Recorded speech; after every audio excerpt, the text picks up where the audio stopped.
పథకము అందుబాటులోకి వచ్చి దాదాపు 8 రోజులైంది. మరి కాంగ్రెస్ ప్రభుత్వం నుంచి ఇంతవరకు ఎలాంటి స్పందన లేదు. నిన్న అసెంబ్లీలో కూడా అక్బరుద్దీన్ ఓవైసీ గారు, కేటీఆర్ గారు మీ యొక్క సమస్యలను ప్రభుత్వం దృష్టికి తీసుకెళ్లారు.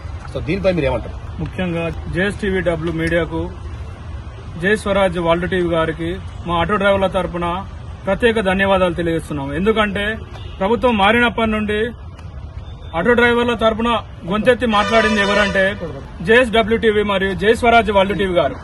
ఎందుకోసం అనంటే ఆటో డ్రైవర్లు ఈ రోజున బయట వీధిలో పడ్డది ఎవరంటే ఆటో డ్రైవర్లు. ఎందుకోసం అనంటే తెలంగాణ కోసం పోరాడినాం. ఆటో డ్రైవర్లు తెలంగాణ ఉద్యమం కోసం సకల జనుల సమ్మె అయితేంది, నిరాహార దీక్షలు అయితేంది. ఆటో డ్రైవర్ల పాత్ర మరవలేనిది. అప్పటికి ఇప్పటికీ ఎప్పటికైనా ఆటో డ్రైవర్ల రుణం తెలంగాణ ప్రభుత్వం మర్చిపోవద్దు. కానీ ఈ రోజు మహాలక్ష్మి పథకం తీసుకొచ్చి ఆడవారికి బస్సుల్లో ఫ్రీ అని, ఆర్టీసీ బస్సులలో మొత్తం ఫ్రీ పెట్టి మా ఆటో డ్రైవర్ల పొట్టగొడుతున్న ప్రభుత్వం. దీన్ని ఏం మాట్లాడాలన్నా, ఏం చేద్దామన్నా కూడా మేము ఏం చేయలేని పరిస్థితి ఉన్నది. కానీ మీడియా మిత్రులు మాత్రం మాకు ప్రత్యేకంగా మా కోసం ప్రత్యేక శ్రద్ధ చూపించి మా కోసం మాట్లాడుతూ ముందుకు రావడం జరుగుతుంది. దయచేసి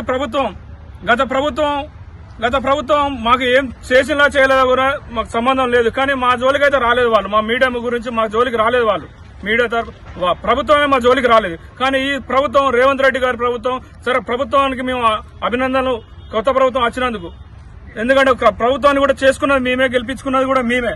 కానీ ఈ రోజు ప్రత్యేకంగా ఆటో డ్రైవర్ల కోసమే, ఆటో డ్రైవర్లే వీధిన పడ్డది ఎవరంటే హైదరాబాద్ లో అయితేంది, వరంగల్ లో అయితేంది, ప్రత్యేక ఊళ్ళల్లో అయితేంది. కానీ ఆటో డ్రైవర్లు వీధిలో పడ్డారు. బస్సులలో నిత్యం రద్దీగా మంది ఎక్కుతాను. కానీ మా ఆటో డ్రైవర్లు ఒక్కళ్ళు కూడా రాని పరిస్థితి. పొద్దున మొదలు పెడితే సాయంత్రం వరకు 100 రూపాయలు కూడా సంపాదించి ఇంటికి తీసుకోపోలేని పరిస్థితి. ఇంటికి 100 రూపాయలు పట్టుకోపోతే కూరగాయలకో, బియ్యానికో, దానికో దీనికో కనీసం పప్పులో కూడా వెళ్ళలేని పరిస్థితి ఉంది మా బతుకు.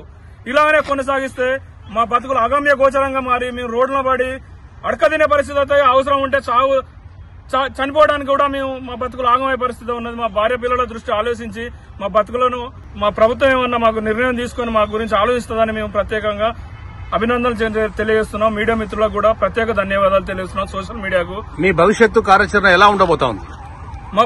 మాకు భవిష్యత్తు ఎక్కడున్నది సార్? మాకు భవిష్యత్తే లేదు. ఇప్పుడు మీరు భవిష్యత్తు ఉన్నదంటే మా భవిష్యత్తు ఏడున్నది? మేము డిగ్రీ చదువుకున్నా, డిగ్రీ ఎంపీసీ చేసిన నేను. 8 రోజుల కానుంచి మీరు ధర్నా చేస్తున్నారు, మీ నిరసన గణాలు తెలుపుతున్నారు కదా. రాబో కాలంలో మీ యొక్క నిరసన దళం ఎలా ఉండబోతుంది?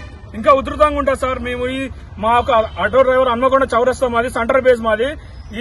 మా సెంటర్ బేస్ ను బేస్ చేసుకుని అన్ని సిటీ మొత్తం అన్ని సంఘాలకు మేము విస్తృతం చేసుకుని దీన్ని ఇంకా ముందుకు తీసుకువెళ్తాం. ప్రభుత్వానికి మేము తెలియజేస్తాం. మీడియాకి అయితేంది, ఫ్రంట్ మీడియా అయితేంది, సోషల్ మీడియా అయితేంది, ఏ మీడియాకైనా మేము దాన్ని సకలంగా వాడుకొని మేము ప్రభుత్వానికి మేము తెలియజేస్తాము. ప్రభుత్వానికి వ్యతిరేకంగా కూడా మేము ఉద్యమాలు చేస్తాము.